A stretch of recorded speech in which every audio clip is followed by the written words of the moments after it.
Estábamos mejor cuando estábamos peor.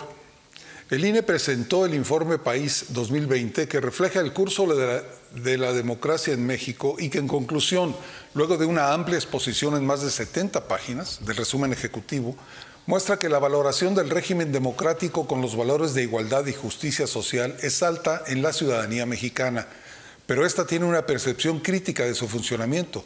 Está poco satisfecha con la democracia y una buena parte de ella siente que su voz tiene poca importancia a la hora de la toma de decisiones públicas. Asimismo, la ciudadanía no se siente representada y no cree que la actividad legislativa refleje sus intereses, sino que por el contrario, responde a intereses partidistas o particulares. Nos parece, pues, que el informe País del INE coincide con lo que observamos y pensamos sobre la democracia en nuestro país. Pero también, al mismo tiempo, se presenta otro informe País sobre el combate a la corrupción en México por parte de investigadores de la Universidad de Guadalajara. Y tratándose de la corrupción, que debería estar ya eliminada de la vida de los mexicanos porque así lo prometió el presidente López Obrador y así asegura todos los días por la mañana, que ya está en el pasado, daremos cuenta de los hallazgos al respecto, concentrados en un documento de casi 200 páginas presentado por el Instituto de Investigación en Rendición de Cuentas y Combate a la Corrupción de la Universidad de Guadalajara. Así se presenta.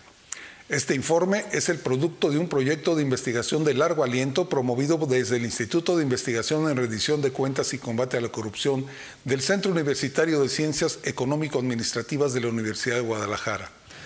El proyecto se ha propuesto publicar un informe anual para dar cuenta de la evolución del combate a la corrupción en México.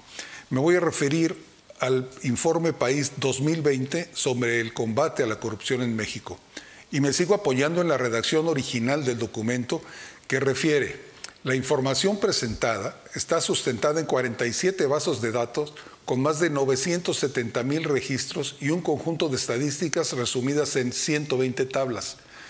Las bases de datos desglosan información por caso, por ejemplo, servidor público sancionado, recurso de revisión, ejercicio del gasto por partida específica, mientras que las tablas contienen información estadística agregado, por ejemplo, el número de servidores públicos sancionados por dependencia, el porcentaje de recursos de revisión por materia o montos del ejercicio del gasto por ramo presupuestal. Todas estas bases y tablas de datos usted las puede descargar, las puede consultar en el sitio web combatealacorrupción.mx. En resumen, lo que sucede en México respecto de la corrupción es que no se ha eliminado, no se ha controlado, ni se ha contenido, ni siquiera ha disminuido, según se observa en las conclusiones del estudio que cito. 1. Los procesos de designación de cargos en la Administración Pública Federal siguieron respondiendo al sistema de botín. 2. Los cargos del servicio profesional de carrera fueron marginales y, aún siéndolo, tampoco garantizaron el cumplimiento cabal de cada uno de los procesos establecidos en la legislación aplicable. 3. El presupuesto de egresos de la Federación se manejó con amplios márgenes de discrecionalidad desde su asignación hasta su presentación final, incluyendo zonas de franca opacidad en las transferencias presupuestarias, los gastos indirectos y la adjudicación de contratos. 4. Las recomendaciones formuladas por la Auditoría Superior de la Federación no modificaron las prácticas detectadas como discrecionales ni se utilizó el criterio de inteligencia institucional para corregirlas, por lo que se repitieron las mismas áreas de riesgo reconocidas en ejercicios fiscales previos. 5. El Sistema Nacional de Transparencia, a pesar de su evolución indiscutible, no logró conjurar la cultura de la opacidad en la producción de información ni consiguió la máxima publicidad de la información en posesión de los sujetos obligados.